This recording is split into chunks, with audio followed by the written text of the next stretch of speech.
नमस्कार दोस्तों, आप सभी को मेरी ओर से नवरात्रि की बहुत बहुत शुभकामनाएं। नवरात्रि के ये 9 दिन हम सभी के लिए बहुत स्पेशल होते हैं क्योंकि हम सभी बहुत मन से माता के व्रत करते हैं और इन व्रत में हम बहुत से अल्पाहार बनाते हैं। उन्हीं में से मैं एक आज आपके लिए स्पेशल डेजर्ट लेकर आई हूँ जिसको मैंने मैंगो का यूज़ करके बनाया है और आप सभी को ये बहुत पसंद आएगा क्योंकि इसको बनाने के लिए जो मैंने टिप्स आपके साथ शेयर करूँगी, आप इसे आसानी से अपने घर में बना सकते हैं और अपनी फैमिली के साथ एंजॉय कर सकते हैं। So welcome to Manika's delicious. मैं हूँ मनिका और चलिए बनाना शुरू करते हैं मैंगो रसमलाई। तो एकदम परफेक्ट और सॉफ्ट रसमलाई बनाने के लिए हम एक बड़ा बर्तन गैस पर रखेंगे और मैं इसमें डाल रही हूँ 1 लीटर काऊ का मिल्क। तो आपको यहाँ पर एक इम्पॉर्टेंट टिप ये याद रखनी है कि हमें काऊ का मिल्क ही यूज़ करना है क्योंकि उसमें बहुत लो फैट होता है। अगर काऊ मिल्क नहीं है तो जो भी आप दूध यूज़ करें वो टोन्ड मिल्क होना चाहिए, उसमें फ़ैट बहुत कम होना चाहिए, तभी रसमलाई बहुत अच्छी बनती है और बहुत सॉफ्ट बनती है। तो अब मैं क्या करूँगी, इसको धीरे धीरे इसको बॉईल करेंगे।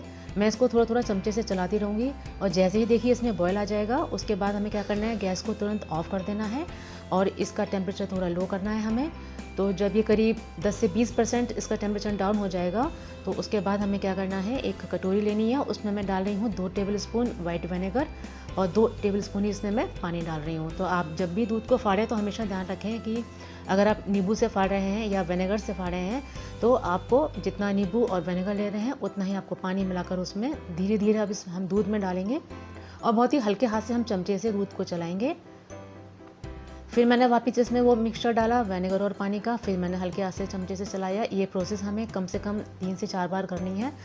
तो ये पूरा प्रोसेस आप है ना जेंटल हाथों से ही करें, तो इससे क्या होगा ना, छेना जो है बिल्कुल रबर जैसा नहीं बनेगा, बहुत ही सॉफ्ट और बहुत अच्छा बन के तैयार होगा।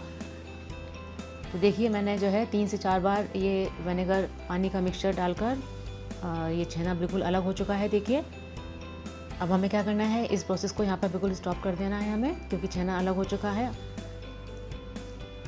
अब हम क्या करेंगे, एक बड़ा बोल लेंगे और एक बड़ी छलनी लेंगे, इसको ऊपर रखेंगे छलनी को। फिर एक साफ़ कॉटन का कपड़ा लेंगे, वो हम छलनी के ऊपर रखेंगे और ये जो छेना है इसको हम इस कपड़े के ऊपर डालेंगे।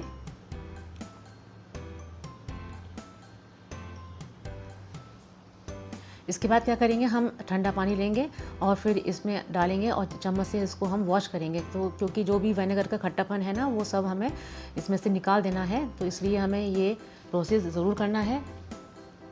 तो जब ये छेना वॉश हो जाएगा तो उसके बाद हमें कपड़े को इकट्ठा कर लेना है और जो भी इसमें एक्स्ट्रा पानी है वो हमें इसमें से निकाल देना है।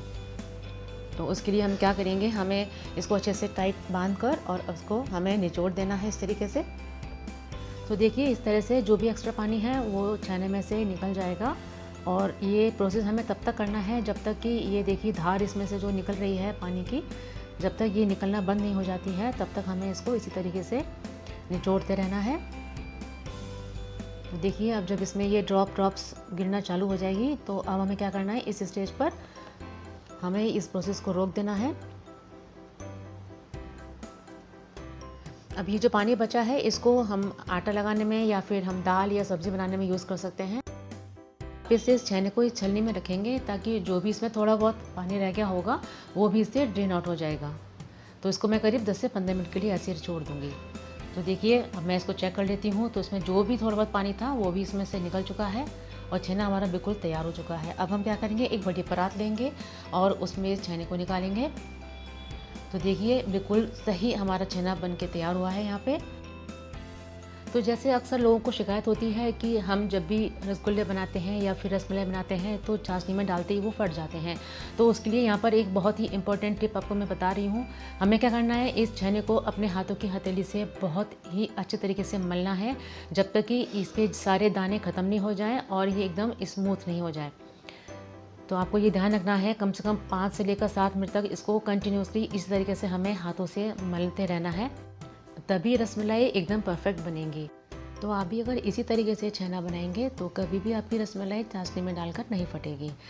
तो देखिए मैंने यहाँ पर छेने को अच्छे से स्मूथ कर लिया है और मैंने इसमें कुछ भी नहीं मिलाया है, ना कॉर्नफ्लोर मिलाया है, ना ही अरारोट, तब भी देखिए रसमलाई बहुत अच्छी बनेंगी।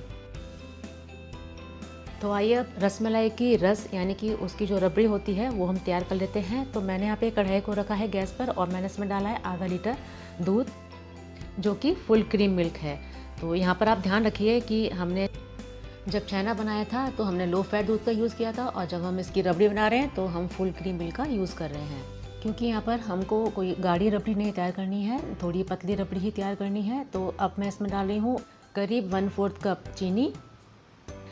चीनी आप अपने हिसाब से कम या ज़्यादा भी कर सकते हैं, लेकिन क्योंकि आगे जाके हमें अभी इसमें मैंगो का यूज़ करना है, इसलिए मैंने चीनी इसमें 1/4 कप ही डाली है। तो देखिए, जब चीनी इसमें मिक्स हो जाएगी तो मैंने थोड़े से गर्म दूध में थोड़ा सा केसर को भिगो के रखा था, वो भी हम इसमें ऐड कर देंगे। तो मैंगो के साथ ये सैफरन का कलर बहुत अच्छा जाता है, तो इसको भी हम मिलाएंगे।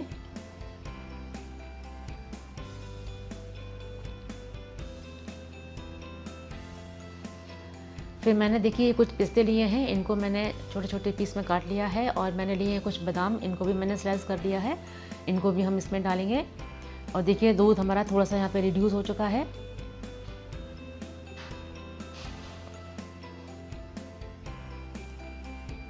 अब इस स्टेज पर मैं डाल रही हूँ थोड़ा सा इलायची पाउडर। ये ऑप्शनल है, अगर आपको पसंद तो डालिए, नहीं है तो आप इसको स्किप कर सकते हैं।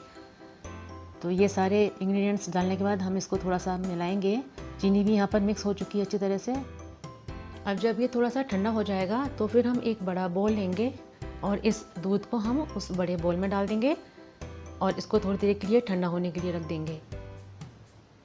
अब हम चाशनी की तैयारी कर लेते हैं। तो मैंने कढ़ाई ली है, उसको गैस पे चढ़ाया है, और मैं इसमें डाल रही हूँ 1 कप चीनी, और इसमें डाल रही हूँ करीब 4 कप पानी।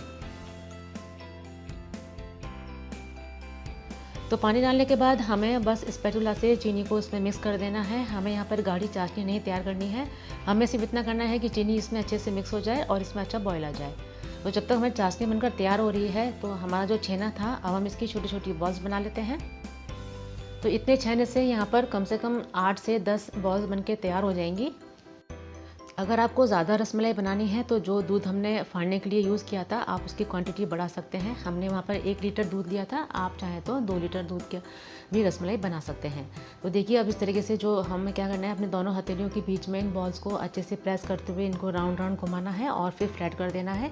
तो इस तरीके से हमारी ये रसमलाई तैयार हो जाएगी, और इसी तरह से हम बाकी की सारी रसमलाई भी तैयार कर लेंगे।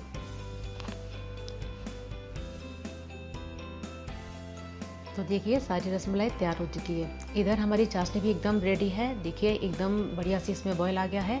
फ्लेम एकदम हाई है यहाँ पर, और हमें यहाँ पर एक एक करके सारे छेने के पीसेस को डालना है। तो यहाँ पर यही सबसे इम्पोर्टेंट प्रोसेस है जहाँ पर रसमलाई का फटने का डर रहता है। तो अगर आपने अच्छे से छेने को मला होगा तो ये कभी भी नहीं फटेंगी और बिल्कुल परफेक्ट बनके तैयार होंगी। तो ये प्रोसेस हमें कम से कम 15 मिनट तक करना है। मैंने इसको कवर करके रख दिया है यहाँ पर, आप चाहें तो इसको खुले भी बना सकते हैं, कोई परेशानी नहीं है। तो देखिए, करीब 10-11 मिनट के बाद हम इनको पलटेंगे और फिर वापस से इसको कवर कर देंगे। तो यहाँ पर करीब टोटल 15 से 20 मिनट लगे हैं मुझे इन रसमलाई को पकाने में। और ये देखिए, इनका जो साइज़ है वो भी डबल हो चुका है। जब हमने इनको बनाया था तो इनका साइज़ बहुत छोटा था। अब करीब 10 मिनट के लिए हम इसको ऐसे ही चाशनी में पड़े रहने देंगे। अब हम क्या करेंगे, 10 मिनट बाद एक बड़ा बोल लेंगे, उसमें पानी डालेंगे, उसमें कुछ आइस क्यूब्स डालेंगे और थोड़ी सी चाशनी डालेंगे, और जो हमने रसमलाई तैयार की थी चाशनी में, उनको हम तुरंत इसमें डाल देंगे। तो अगर ये रसमलाई पानी में डूब जाती हैं तो इसका मतलब है कि रसमलाई अच्छे से चाशनी में पक चुकी हैं। अब एक पका हुआ मैंगो लेंगे, इसके पीसेस करेंगे और एक मिक्सर ग्राइंडर लेंगे और इसका हम पल्प तैयार करेंगे।